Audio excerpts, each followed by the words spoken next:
Mesdames et messieurs, énorme nouvelle dans le monde du hockey et du Canadien de Montréal. Officiel, Lane Hutson est le gagnant du trophée Calder 2025, devançant Macklin Celebrini et Dustin Wolf.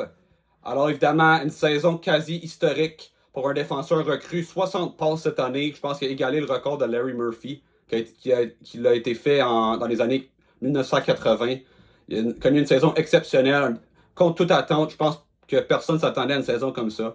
On pouvait peut-être s'attendre à ce qu'il prenne la place à la première vague de l'avantage numérique à la place de Mike Matheson, qu'il fasse peut-être 40 points, peut-être même 50. C'est ça à peu près que je voyais. Mais personne n'aurait pu penser qu'il aurait fait au-dessus de 60, à part peut-être Grant McKegg de Recruits, qui a prédit ça au début de la saison, qu'il allait faire 60 points et gagner le Calder. Alors lui il a raison, mais je pense qu'il n'y a personne d'autre qui a pu prédire une affaire de même. Il a seulement marqué 6 buts, alors évidemment tu pourrais dire que c'est pas le meilleur marqueur, mais encore une fois c'est un défenseur. Puis il a fini premier compteur de tous les recrues en plus, même en avant de Celebrini et de Matvei Michkov, qui ont tous les deux eu au-dessus de 60 points. Alors une saison mémorable, historique pour Hutson. Pour moi, il a électrisé le Canadien de Montréal cette année. Probablement je dirais peut-être le deuxième meilleur joueur du Canadien cette année après Nick Suzuki. Et une des grandes raisons pour laquelle le Canadien a participé aux séries cette année. Et quand même, il a quand même bien performé même en série. Il a été 1 point par match, 5 points en 5 matchs. Alors, tu sais, c'est un joueur quand même. Puis au début de saison, c'était difficile par moments défensivement. Plusieurs batailles perdues, plusieurs revirements. Mais alors que la saison a progressé, lui aussi, il a amélioré son jeu.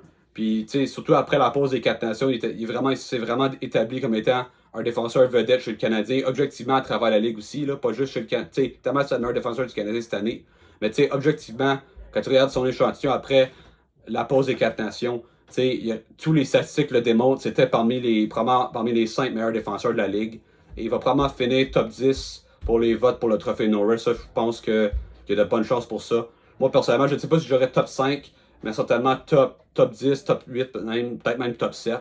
Alors, pour moi, une saison incroyable, puis un défenseur qui, pour moi, ça va être un joueur qui va continuer de s'améliorer. Des fois, tu as des joueurs qui vont être victimes de la gigue de la deuxième année. Hutson, quand je le vois jouer, c'est un joueur tellement imprévisible, c'est un joueur tellement travaillant, tellement motivé à s'améliorer. Tu le vois tout le temps aux pratiques, travailler sur un aspect de son jeu. Il fait même pendant la pause estivale. C'est un joueur tellement dédié à s'améliorer. Puis je vois pas comment ce gars-là va ralentir. C'est un joueur tellement intelligent. Il a peut-être le QI hockey probablement un des joueurs les plus intelligents de toute la Ligue nationale de hockey. Puis l'année prochaine, quand Ivan Demidov va faire son entrée sur scène pour vrai, puis s'établir parmi un monde du Canadien de Montréal, ça va encore acheter un autre joueur hyper cérébral, hyper talentueux, avec qui il peut développer de la chimie avec Lane. Alors pour moi, c'est une saison incroyable. Allons voir comment que les votes ont été faits. Alors on voit ici Lane Hutson, il a fini évidemment premier avec 1832 points, dont 165 vote de première place et 26 de deuxième et aucun vote de troisième, quatrième, de cinquième place. Alors c'était pas mal le consensus numéro 1. Elle avait raison. C'est le seul joueur parmi le top 4, top 5, même jusqu'à Logan Stankoven qui a fait les séries, mais Stankoven, on s'entend, c'était pas le même impact qu'Hutson a eu sur le Canadien. Wolf, pour moi, il a fini deuxième avec 1169 points. Mais Wolf, son équipe n'a pas fait les séries. Pour moi, Wolf, c'est le seul autre joueur qui pouvait contester Hutson. Parce que pour moi, Celebrini, même s'il a connu une saison excellente pour un jeune de 18 ans, son équipe n'a même pas fini proche de faire les séries. Puis je comprends que son équipe est vraiment, vraiment faible, puis il n'y a personne d'autre autour de lui. Alors, je dis pas que c'est sa faute. Loin de là, c'est un joueur, évidemment, amplement méritant de gagner le Calder dans une année normale, mais encore une fois, à cause de la classe de jeunes qu'il y avait cette année. Puis, Michkov, qui a fini 4e, lui, on s'entend, ça serait probablement un top 2 finaliste pour un trophée Calder dans une année normale, mais encore une fois, à cause de tout le talent qu'il a cette année, il finit 4e. Mais pour moi, Michkov, tu ne pouvais pas justifier le mettre à la première place, considérant qu'il s'est fait souvent bencher, quelquefois laissé de côté. Pas vraiment un joueur très complet, c'est pas mal juste un joueur offensif, mais qui offre absolument rien à part de ça. Alors tu pouvais, pour moi, Michkov, il fallait qu'il finisse 4e et non plus haut que ça. Mais pour moi, Pour moi, Hudson et Wolf, c'est les seuls deux que tu pouvais justifier. Mais tu sais, Celebrity, peut-être un peu. Mais Hudson, à la fin de la journée, c'est le choix unanime. C'est lui le choix logique pour gagner le Calder cette année. Puis c'était le cas. J'avais un peu peur que ça soit pas lui. Mais tu sais, Hudson, amplement méritant. Puis je pense que c'est juste le début d'une carrière qui va être exceptionnelle. Là, pour le Canadien, évidemment, la question c'est est-ce qu'on te signe maintenant? Parce que moi, personnellement, c'est tu le fais maintenant parce que je te dis, l'année prochaine, ce gars-là va probablement s'approcher du 80 points à 21 ans. Puis il va probablement demander 10-11 millions minimum. Moi, personnellement, j'aurais pas peur de lui donner un contrat de 8 ans à 9 millions. Tu sais, donner un contrat similaire à Makar, mettons. Je ne sais pas si c'est au même niveau. Makar, mais encore une fois, je pense que Makar, il vaut beaucoup plus que 9 millions. Il vaut probablement 12-13 au moins. Alors, je pense à 9 millions avec la masse salariale qui monte avec aussi le fait que le Canadien a plusieurs de leurs jeunes joueurs déjà signés des prix très raisonnables. Ça peut donner une aubaine d'ici 3-4 ans. Puis il va être une des pièces maîtresses à une future équipe qui pourrait gagner la Coupe Stanley. Puis même si c'est pas le plus gros gabarit, c'est un joueur qui est tellement travaillant. Puis il va trouver une façon de réussir, ça c'est sûr et certain. Je vais aussi parler du gagnant du trophée Jack Allen pour le meilleur entraîneur de l'année qui a été remporté finalement par Spencer Carberry. Mais la raison pour laquelle je veux parler de ça, c'est en raison du fait que Martin Saint-Louis, avec Scott Arniel des Jets de Winnipeg, ont été les finalistes. Alors, évidemment, pour un coach canadien, c'est quand même quelque chose que ça fait quelques années de ça. Sûrement Michel Therrien, c'est sûrement le dernier coach à avoir été finaliste pour ce trophée-là. Mais tu sais, j'ai pas de problème avec le fait que c'était Saint-Louis, que c'est Carberry qui a fini premier, je veux dire. C'est en raison du fait que c'est le gap entre Saint-Louis et Scott Arniel. Alors, tu sais, évidemment, quand tu vois Carberry qui finit premier, c'est pas une surprise avec 464 points pour les votes et 81 votes pour la première place. Mais tu sais, pour la deuxième place, l'écart entre le 2 et le 3, c'est juste pour moi, je suis pas d'accord avec ça. Tu sais, Arniel qui finit avec 249 points, donc 16 votes de première place. Puis Saint-Louis qui finit troisième avec 66, avec seulement 2 votes, mais 2 votes de première place, 12 votes de deuxième, alors que Arniel a eu 52 votes de deuxième. Je suis plus pas d'accord.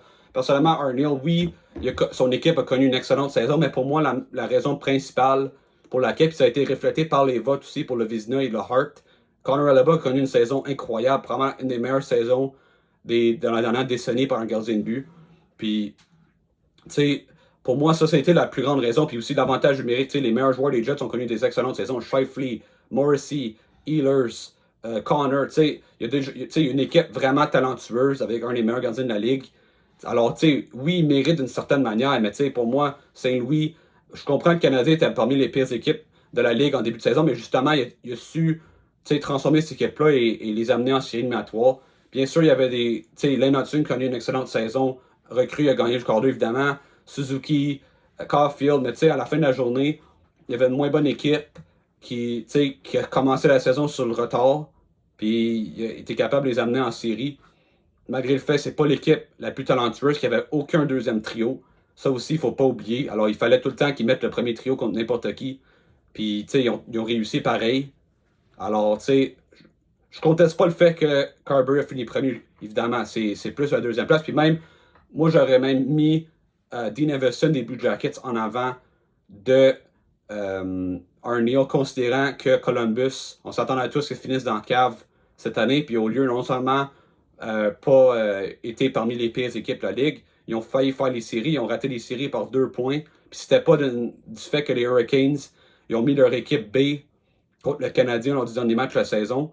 Puis, tu sais, on sait jamais, peut-être les Hurricanes auraient battu le Canadien, puis là, les Blue Jackets auraient fait les séries à la place. Alors, pour moi, tu sais, on s'entend, Everson, il aurait reçu des votes pour le. Il aurait probablement fini troisième si c'était lui qui a fait, c'était Blue Jackets à la place du Canadien, mais pour moi, je pense que Saint-Louis et Everson sont plus méritants du trophée Jack ou de finir deuxième que Arniel. C'est juste mon opinion.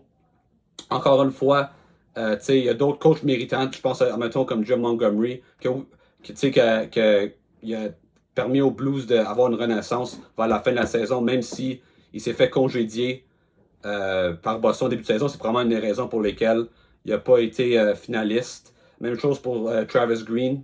Ah, même Montgomery a fini en avant de Everson. Alors ça, c'est... Ouais, pour moi, Everson, un manque de respect envers lui. Pour moi, Everson, c'est facilement top 3.